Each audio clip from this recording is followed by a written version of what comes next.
In my last video, I talked about the problems with Wish's villain song, and a lot of you asked, and by asked I mean demanded, that I do the same with this Wish, which is Asha's I Want song, and I'm really happy to provide on this point because though many people consider Disney villain songs to be the most iconic or memorable parts of the movie, especially as adults, that's I think what we go back to the most, we go back to the villains. I would argue that the I Want song is actually the most important part. You may have watched other videos that talk about the lyrics or the rhythm, and I want to talk about that stuff too. But as a musical theater performing arts graduate, what I'm frustrated about is something that I haven't seen anyone really mention yet, and that is characterization. And the more I listened to the song, the more I found myself needing someone to understand how they really fumbled Asha's character and personality in her I Want song compared to other Disney princess or Disney hero I Want songs. And this time I'm also going to give examples on how I would change things. The King's villain song seems to have taken the majority of the criticism online, while Asha's song, though it has been criticized, seems to have mostly slipped under the radar. Like, it didn't get the same amount of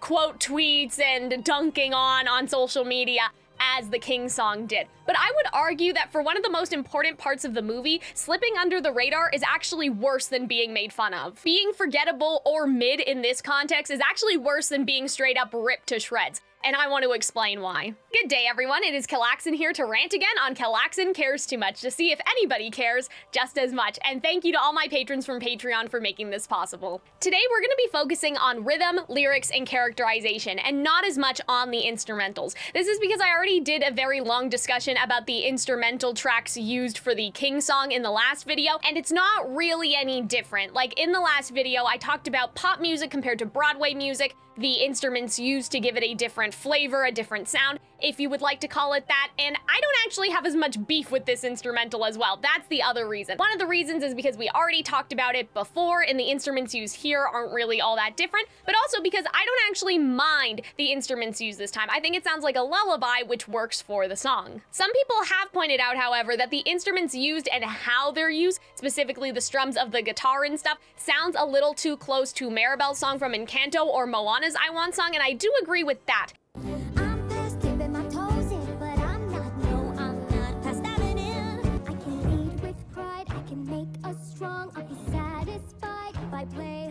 However, I don't think that that's the biggest problem here. The problems are similar to what we discussed in the last video. The instruments are not reacting to the characters. And in case you didn't watch the last video, a brief explanation on reactive music is, for example, if a character gets an idea, sometimes there is a chime, and that's a classic musical theater button or bell. That's what we call it. It's reacting to what the character is singing about. Another example, because I'm working on this video script, this was almost a video about Preminger. If you would like the video about Preminger, please let me know. I mean, you don't need to tell me because it's gonna be made anyway, but Preminger, for example, if you've seen Barbie Princess and the Pauper, when he talks about becoming royalty, there are some royal trumpets. Master in charge of all that I see, all hail me. That is reactive music. And we also talked about leitmotifs, but what we didn't talk about, and this is what I want to mention here specifically, is the idea of a soundscape. And this is not a technical term. I kind of just made this up. If there is a technical term, I'm not exactly sure what people call it, but here's an example. In Part of Your World, they utilize the instruments to give it a underwater sound. And that's very subjective. It's going to depend on whether you personally feel that way. But when I listen to Part of Your World, I can hear the instruments that are supposed to be the bubbles. The harp is an instrument that a lot of people associate with mermaids singing on the rock. So it's floaty and light at the very beginning, and it just makes you feel like you're a mermaid, like you're underwater. And you may not be able to pick that up on its own, just listening to Part of Your World in a vacuum, but if you listen to, say, the opening song from The Little Mermaid, The Fathoms Below, that has a sea shanty element. You can tell the difference between the sea shanty and then when Ariel sings. And you can also contrast Disney songs to each other. For example, you would not confuse Part of Your World with the reprise of Belle, because Belle's reprise has military drums,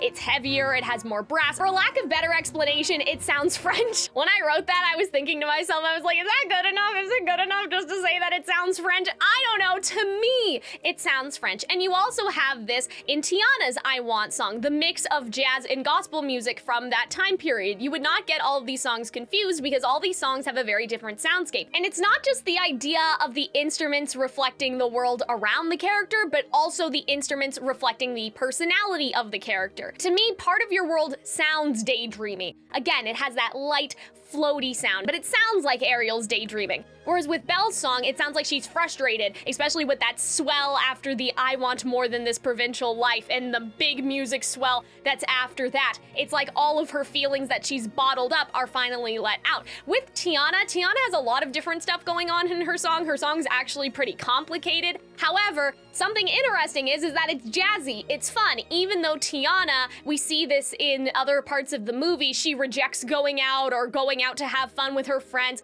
but this is fun for her. So that's what we understand about Tiana, is that working hard for her is fun, is that that's what she gets joy out of, her hard work. So I don't learn anything about Asha through this instrumentation. I don't get Ariel's curiosity or the idea of Belle's feelings boiling over, or even with Tiana, the contrast between the fun sound and what she's actually talking about in terms of work. But as I said, we're not going to focus a lot on the instruments today. We are going to focus on the lyrics and how the lyrics do a disservice to Asha, because a lot of people have talked about the lyrics being bad, but they haven't talked about how they're bad in relation to Asha specifically. It really does sound like when you listen to the song that they made it vague on purpose in order to have a better chance of topping the pop charts. But I really don't understand why Disney felt like they had to do this, because we have We Don't Talk About Bruno, Let It Go before that, and even going further back, there's a very interesting story when it comes to Disney's renaissance in the music of the movies relating to the radio. So with The Little Mermaid, Disney was completely unprepared for Part of Your World becoming an instant hit. Radio stations were begging for it, and apparently they didn't even have a single ready because they didn't think that anyone would want it. People at the time were writing that this song was an anthem for every young girl, that it was a feminist anthem, that it was even a queer anthem for anybody who felt like they were on the outside looking into a place they wanted to be a part of. And I think that a good sign of an I Want song that a lot of people aren't necessarily talking about is if it's been embraced by the adolescents, not kids, but young adults, just like Part of Your World was. But a lot of people my age haven't even gone to see the movie because what they're hearing is that it's more of a kids movie compared to a musical theater movie that happens to appeal to kids. They were musical movies that happen to appeal to children instead of being for children, and a lot of people are saying that Wish talks down to the audience in the way that it makes you feel that you're not supposed to be there as an adult, that you should not be there on your own, that you should only be there if you're bringing your kids. And that's why I think it's especially insane that they wanted a vague pop song for the radio when back in the day, Part of Your World was in such high demand, even with the really specific lyrics for Ariel and her situation. And because the lyrics are so vague, there's nothing iconic or quotable in this song. No I want adventure in the great wide somewhere, no bright young women sick of swimming ready to stand. There's none of that other than throw caution to every warning sign, which is just terrible. Like, that's terrible to have as your Disney songwriting legacy. That is all anyone talks about when I see them talking about this song in terms of a broader review. Obviously, individual videos analyzing the song have talked about it, but in terms of when people talk about their experience watching the movie, they're like, oh yeah, this song was forgettable except for that one part. That one part was really, really bad. So what I want to do is a phrase-by-phrase breakdown of the issues here. And I want to make it clear that this criticism is not for the songwriter. I'm not claiming to try to fix her work, but rather, this is for all of you. Much like how in the book review world, they say that book reviews aren't really for the author, they're for the potential customer, the potential purchaser to make a decision. The song itself cannot be changed at this point, so I'm not doing this for the purpose of trying to be like, oh, I could do better than her. I'm going to showcase the difference between using these specific rhythms or these specific lyric choices with an example. This is solely for the purpose of educating the audience. And also, I have absolutely no issues with the singing. The vocal performance is wonderful, so I won't be mentioning that at all. I want to discuss these verses broadly before we get into individual issues, and don't worry, if you can't read this, there will also be stuff here, and also here. I just wanted to to use the pointy thing, and so I really wanted to use it. That's why I have the whiteboard. But anyway, this is an oversimplification, but in Part of Your World, for example, we have these nice phrases that are paired together evenly, with one exception before we return back to what we know. And the first two verses are almost identical copies of each other. But with Wish's first two verses, even if you put them side by side, they don't match each other at all. And you can make something uneven, but I feel like that in musical theater, it needs to have a point. If the character is building upwards to something, or if their mental state is spiraling downwards, it can make sense. But when you put the first two verses of the song side by side, it doesn't seem like a choice, but instead seems like a mistake that we have 9, 13, 6, 6, 5, 6,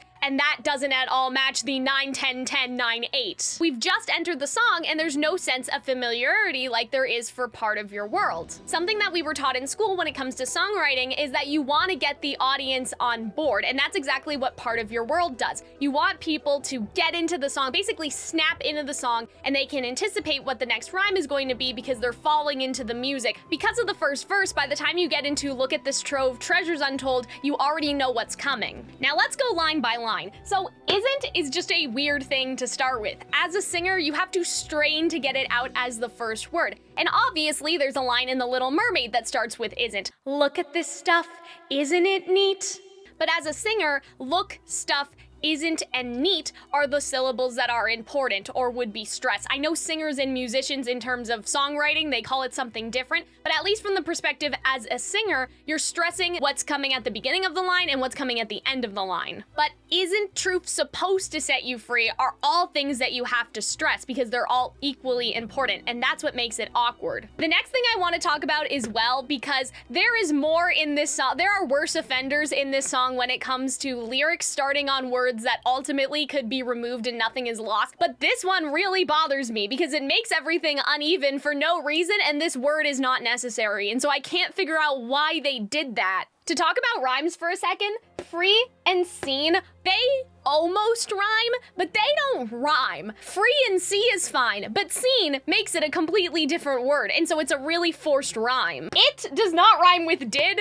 I think that they wanted it to rhyme. I will say though, in this entire situation over here, if I could show them everything I've seen is one of the better phrases. It just makes sense in terms of where the stresses are, especially for the singer. So when it comes to this, I have to admit, I have a guilty pleasure for a little internal rhyme, okay? I know that some people really hate it. I saw one video where it was like, you are not Lin-Manuel Miranda, you need to stop this. But here's what I think my beef is with this specific line, okay? Eyes and lies is fine, but then you're doing minds, and that's just making the entire thing awkward, because now it's uneven. You have 1, 2, and 2 is fine, but 3 is not fine. If you had 4, I'd be like, okay. What I would do is have another word over here that rhymes with eyes in order to make it even, because now change doesn't rhyme with anything, whereas they're doing lies and minds in almost the same position, but then there's nothing for the eyes over here, so it's just not rhythmically even anymore. And as an example, I'm gonna give you something I've written because I'm not above criticism, right? And so, you know, if I'm not brave enough to put my own lines or my own lyrics out there, I shouldn't be criticizing. So here's an example of something that I did that has an internal rhyme. My vocal teacher is gonna come to my house and yell at me for doing this while I'm sitting down. This is your only chance to dance with the harbinger of death. Believe that prince's lies, it will be your demise. So this is a villain song, right? So chants and dance are the internal rhyme. The other things I just wanted to show you because it's relevant to what I'm gonna do. So imagine instead of what I just sung, it was actually this. This is your only chance to dance with the harbinger of death. His performance of lies will lead to your demise. To me, that's not clever anymore. To me, you're just forcing it at that point, because having it a third time, it doesn't make it even. A pair makes it complete, but 3 is an odd number. And as I mentioned, Lin-Manuel Miranda does do this, but you are not Lin-Manuel Miranda. I am not Lin-Manuel Miranda, which is why I didn't do it. Moving on to the first line of the second verse, we're missing rhymes. It's not even the same rhythm as before, and no, verses do not need to match perfectly, but as I said before, that is a good way to snap the audience member into the song, is to repeat what you did in the first verse again in order to make it familiar for the audience. But even this does not make any sense to me. And I'll put the syllable count up here, but we have a random 13. Why did they do this? I don't understand. And to me, it's giving I was humming in the shower and making stuff up as I went along. It doesn't seem planned, and that I think is part of the problem. Also, I haven't seen the movie, but I asked one of my friends, does anybody actually tell Asha to sit down? Does somebody actually say that? And as far as I can tell, no. Maybe that's wrong, but she's quoting something that hasn't actually happened to her, which I think is very strange. And can you guys tell what I was referring to before when I said, oh, I have problems with this starting on the well, but there's actually a bigger offender later on in the song? It's this entire situation. But. Why? Why are they starting like this? Because it just feels lazy. Because, for example, when Quasimodo says all my life multiple times, he's building on how his life has been so far. Imagine if instead he was like, and I memorized their faces, but I wonder how it feels to pass a day. All my life gives us emotion to connect the sentences together. And this is the same with part of your world. If a sentence repeats twice, like I want to be, I want to see, or what I would give, what I would pay, it's building, right? Whereas this is just a lazy way to connect the sentence. And every line here, except for maybe like this but I know I'm not wrong, that actually makes sense because I'm young, but I know that I'm not wrong. That actually makes sense. But almost everything else here is starting on an unnecessary word. And it baffles me because the syllables are all over the place. And so you could have gotten rid of, like, why do we need but? How can I? How can I is already a but. But again, look at the lyrics for any other Disney I Want song. Part of your world starts a sentence on and once. And the only time she says oh is she says, oh, feet, because she's remembering something. The feet is what she's remembering. And even though this doesn't happen until later, I do want to talk about the heys and the ohs and the oohs and all of that stuff that happen like after the course. But because we're already here, I feel like that we need to talk about it because it kind of drives me insane. It's fine to do that in a pop song, but in musical theater, you're only supposed to use stuff like this when there's an emotional reason. It's supposed to be like whoa or oh in Shakespeare. Quasimodo has an O in the Broadway musical of Hunchback of Notre Dame and Made of Stone, and it's literally a cry of anguish. And even more pop-sounding musicals still ascribe to this rule. And an example is Hadestown. If you don't know Hadestown, Persephone, Hades, Orpheus, Eurydice, they're all in there. Dystopian retelling, there's a lot going on. But in Hadestown, they use something similar in the sense of heys and oohs. They use a la la la la la la la.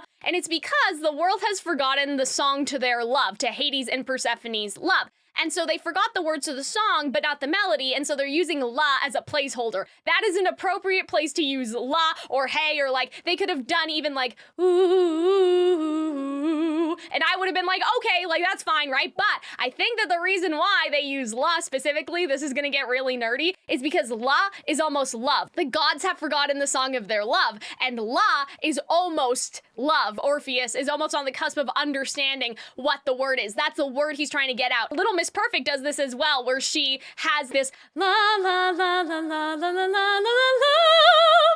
You don't even know, to explain the fact that that's the word that has been on the tip of her tongue the entire time, that they can literally not get the words out. So I hate the heys that happen on their own after the course. Also, no one else is there. Like, I don't know. Like, it sounds like that there's an ensemble singing, that it's not just Asha. Who is singing all of these other O's? The village people aren't here. They don't hear this. Like, this O, especially this one right here, but even the buts and stuff, like, you did not earn the ability to say an and in a medium where every word matters. You did not earn being able, where is it? You did not earn being able to use those connecting sentences. And now we're in an even better segue to discuss something I haven't really heard anyone criticize yet, and that is the characterization, because as a performer, Asha is not talking about herself enough where it matters. None of these things really circle back to her in any meaningful way. When Quasimodo sings about the villagers, it circles back to him, saying, these people do this,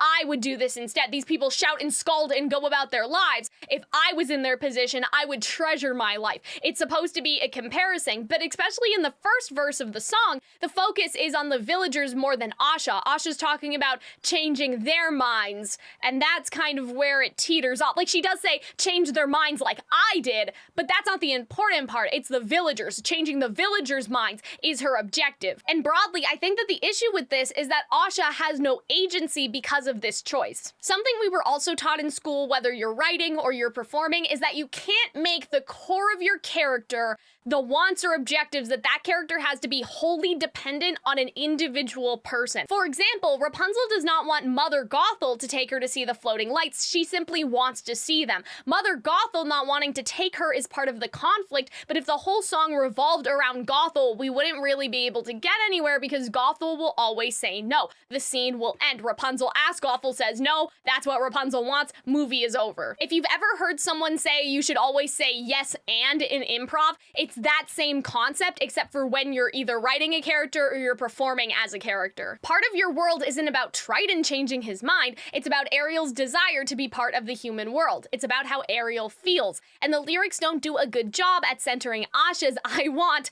in the I want song. And I feel like her word choice makes this problem much more obvious. Belle saying, I want much more than this provincial life tells us a lot about her character. It establishes how well read she is, and the opening song does that as well. She's literally reading, but provincial is a very loaded word choice. And if we go back to Quasimodo, hungry for the histories they'd show me, gazing at the people down below me, hungry and gazing, they imply longing. And that's why, again, I have beef with the O's and the buts and the ands, because like I said, imagine if Quasimodo was like, I am looking at the people. I want to know their history. That's, to me, what this sounds like. And maybe I'm completely off base. I don't know, but it's just not that interesting. There is no imagery in the lyrics, and the imagery in the lyrics is both for the audience in terms of making the song interesting for us, but also for the character, because we know a lot about why Ariel says, like, gadgets and gizmos. She doesn't know what they're called. Provincial, how Belle uses it. Quasimodo wanting to taste the morning like an ordinary man, because he feels like he is an outcast. Those are very important words that establish something about the character and then also give the audience an emotional pull. Now we're gonna get to my theoretical changes. I am trying to keep the song intact. There's only so much I can do here to stay within the, I don't know, suspicious parameters of the melody. I thought the truth would set me free. Why am I so weighed down by it? This task that's right in front of me. Open their eyes to the king's lies. Argue we try and change our lives. I cannot watch him break our trust. Not when I could try to right it. He has stolen too much from us. From our hopes and dreams, treasured memories. Our will to believe in what we'll achieve. I'm not too happy with some stuff going on in that last part, but here's my reasoning for this. Line by line, she's talking about how she discovered the truth of the wishes that they haven't been granted, including her grandfather's wish. She thought that discovering the truth would help her come to terms with her feelings, but instead now she feels like she has this mission because she's the only one who knows about all the king's lies. And this gives us some context because my previous complaints were, this is so vague. What is she singing about? What are the king's lies? Now we know exactly what the lies are because I think that this is true. When their wishes get taken away from them, they forget what they wished for, so now they can't pursue their wishes anymore. So by mentioning that they have taken people's hopes, their dreams, their memories, that allows Asha to be specific about what is it that the king did that actually bothers her. So now we get the sense of the king seems so benevolent. How can I convince them to change their lives? Like, I need to argue with them. It's not going to be as easy as me telling them the truth. I actually have to fight them. Can I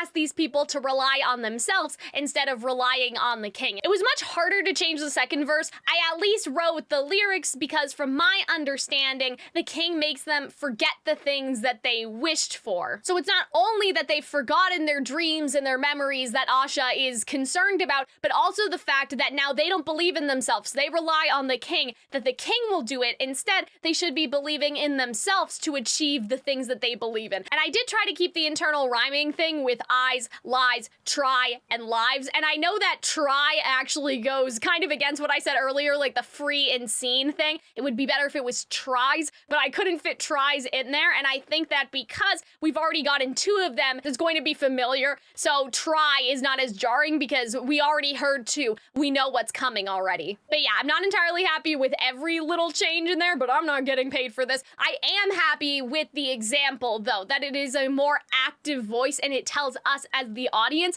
what Asha's upset about. I think that the pre-chorus is actually where things get better. But first we have to talk about the pre-chorus that we already have. And I actually like this. I think that this part is pretty catchy. This part and then also the "so I make this wish." I do think it's catchy. However, again, lyric beef and throw caution to every warning sign infamously is in this lyric. But this tells me absolutely nothing. Like, I don't understand what it is. Knowing what it could be. What could it be? I don't know what it could be. Are you not gonna tell me? I do not understand what is that referring to. Like, the better life? Is that what it could be? Like, knowing the better life we could have? Is that what she's talking about? What drives you? I don't know. You gave me nothing. Also, I want to point out that we rhyme me with me. Brilliant. Like, I know Moana does that too, but Moana gets a pass because they rhyme "see" with me as well. But yeah, my beef with this whole situation is, first of all, we don't know anything. We don't understand anything about what she wants because the lyrics are just so vague.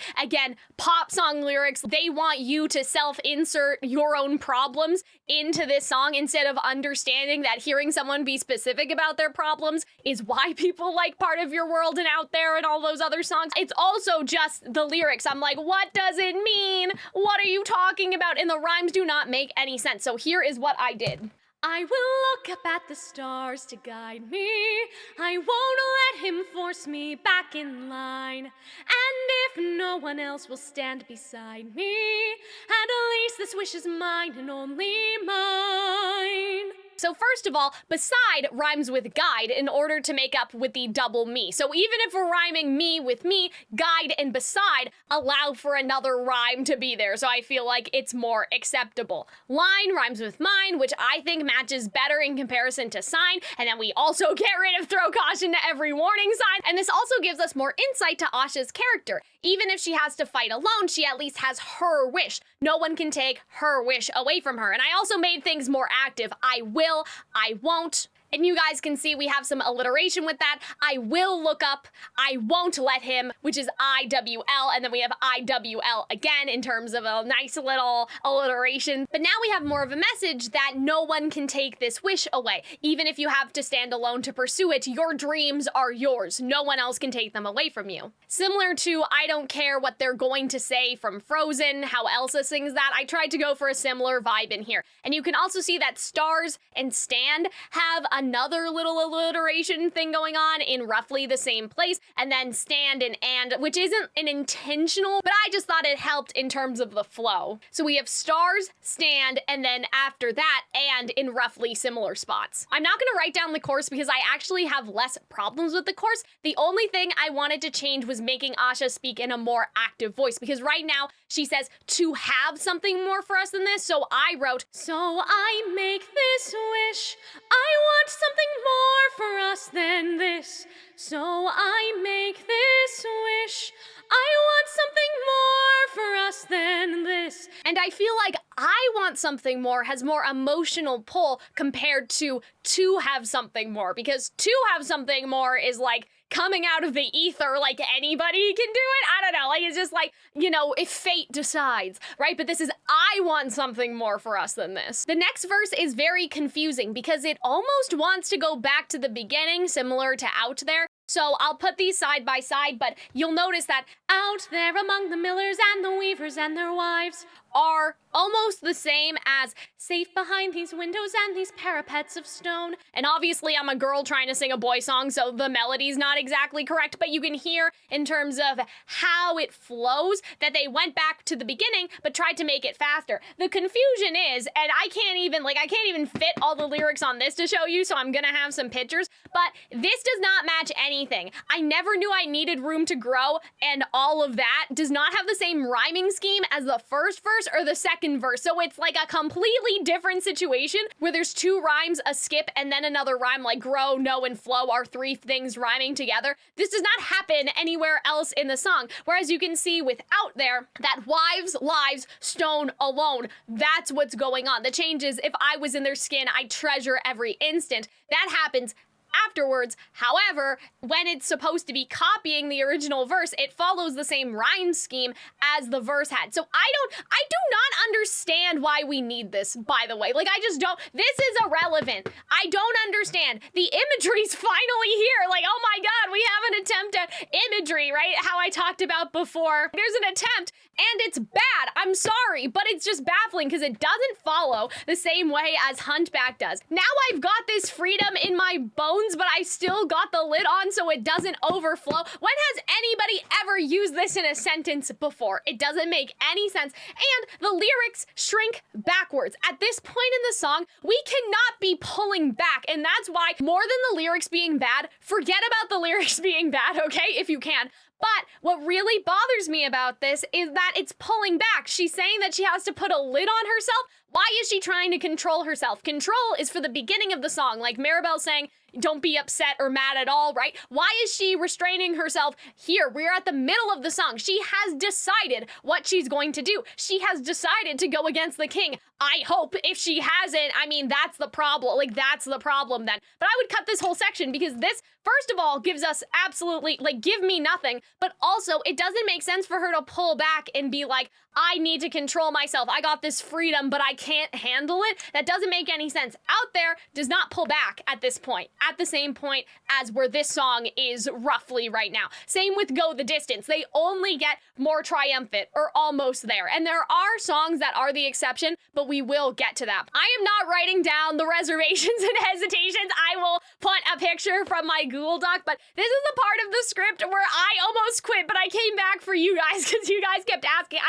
I rolled my eyes so hard. I wanted to give up. Like, I just wanted to stop. Okay, you cannot rhyme. I don't know where this is gonna be. I don't care. I'm just using it. You guys won't even be able to see it if there's a picture here. You cannot rhyme within 3 times. Begin, dip my toes in, pass diving in. You cannot do that. We have reservations and hesitations because we want to be Lin-Manuel Miranda so bad, but then we rhyme within 3 times. And I feel like that they want direction and hesitations to rhyme, like reservations, hesitations, direction to rhyme. I don't know. Like, I feel like they want it to. It does not rhyme. It's not only because of the S, it's just not like spoken the same way at all. As I already mentioned before, rhythmically, this part is just annoying.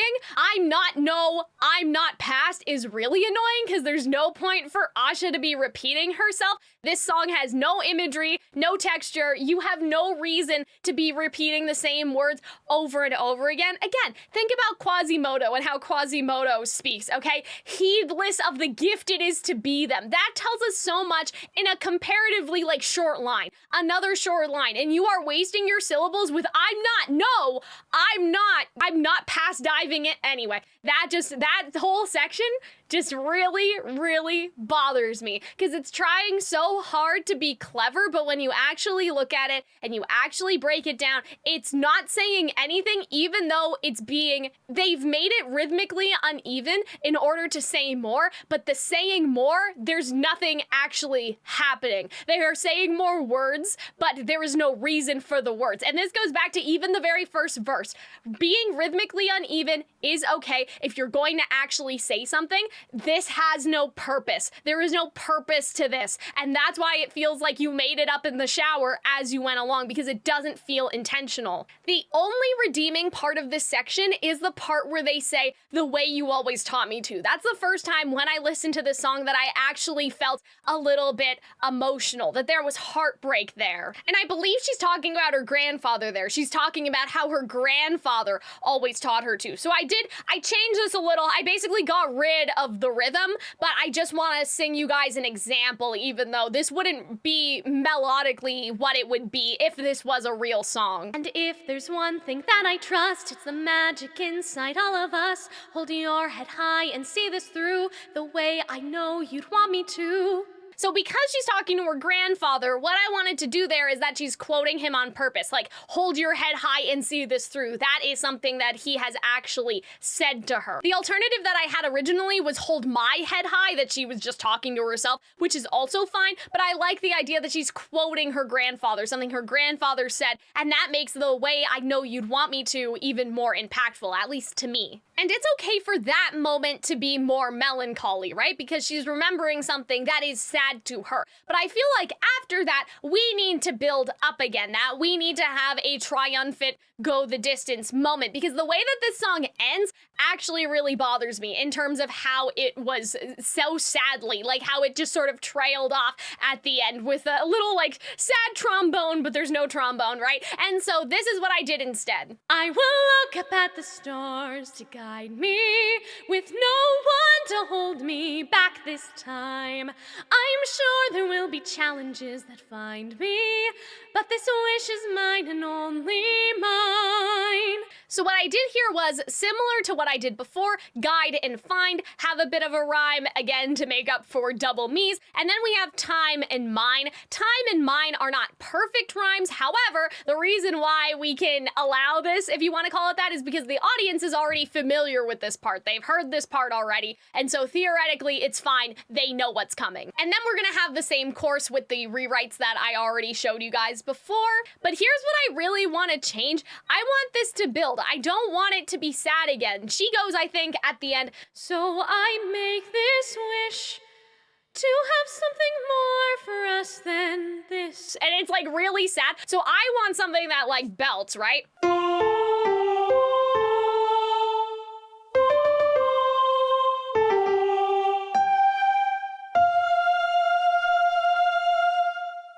So here's my argument for doing this. The only reason why Ariel's song ends sadly is because she still doesn't have a plan for how to get out by the end of the song.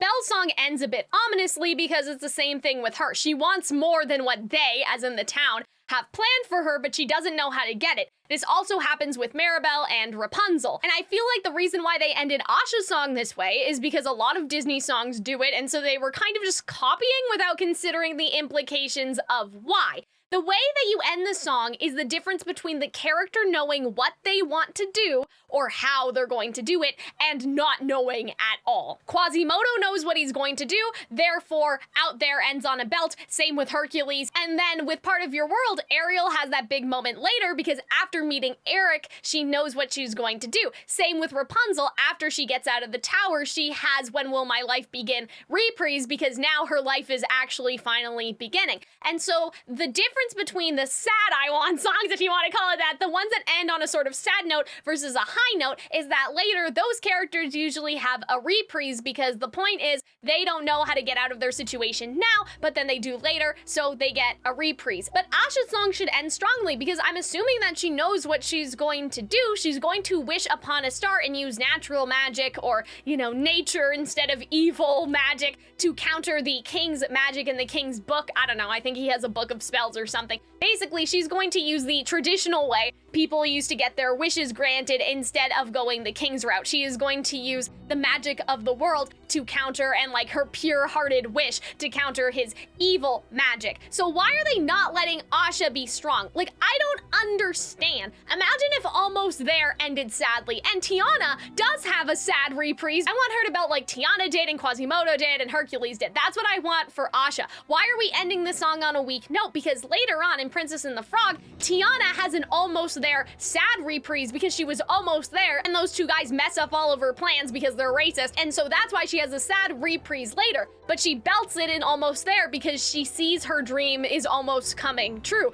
And again, that's the same for the others. So why are they not letting Asha be strong? Why did we have an entire song if she's just as powerless and sad as when we started and we didn't learn anything? That's a big thing, is that part of your world can end sadly because even though it ended sad, we know things. We understand Ariel's character. That's what the song is for. It's to understand that Ariel did not just want to go to the human world because she met the prince, but that she always had an interest in the human world and she's always felt that way and felt like an outsider. And so characters, either the songs are to understand the character or they're to move the plot along. And we learned nothing. We didn't learn anything because it seems like that she's just as hopeless and sad at the beginning as she is at the end. And so at least if it ended on a triumphant note, we could be like, okay, she's moving the plot along because she actually knows what she's doing. She has decided what to do. But because of how weak this ending is, I don't feel like anything actually happened. It's just a weak way to end the song. As opposed to this video, which has a great ending, I hope, badum.